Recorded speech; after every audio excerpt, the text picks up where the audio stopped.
Matagumpay na na-recover ng mga otoridad ang mga armas pandigma ng komunistang teroristang grupo sa Ifugao matapos makatanggap ng tip mula sa isang confidential informant sa kinaroroonan ng nasabing armas. Ito ay bahagi ng patuloy na kampanya ng pambansang pulisya laban sa terorismo at pakikipagtulungan ng mamamayan upang sumpuin ang banta ng insurhensiya na nagdudulot ng takot at kaguluhan sa komunidad. Patrolwoman Jomalyn Kakanindin sa report. Sobre ng mga otoridad ang mga armas pandigma ng mga komunistang teroristang grupo sa Asipolo, Ifugao nito lamang ika-19 ng Setyembre taong kasalukuyan.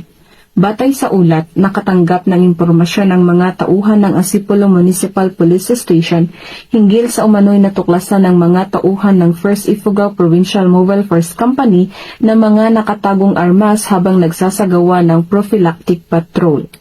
Agad namang nagtungang mga tauhan ng Asipolo Municipal Police Station at nakipag-ugnayan sa Ifugao PPO, RID Procar at RIU-14.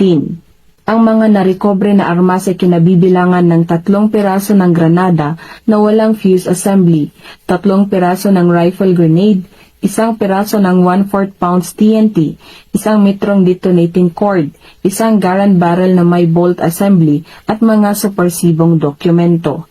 Ang mga narekobreng armas ay nasa kustodiya na ng kapulisan ng Ifugao bago ipasa sa Provincial Intelligence Unit ng Ifugao PPO para sa pagsusuri ng mga nasabing dokumento.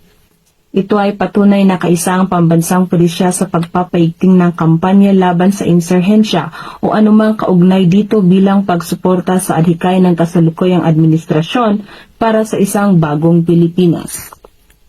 Mula dito sa rehiyon ng Cordillera, ako ang iyong PNN correspondent, Patrolwoman Jomalyn Kakanindin, alagad ng batas, tagataguyod ng Balitang Pulis.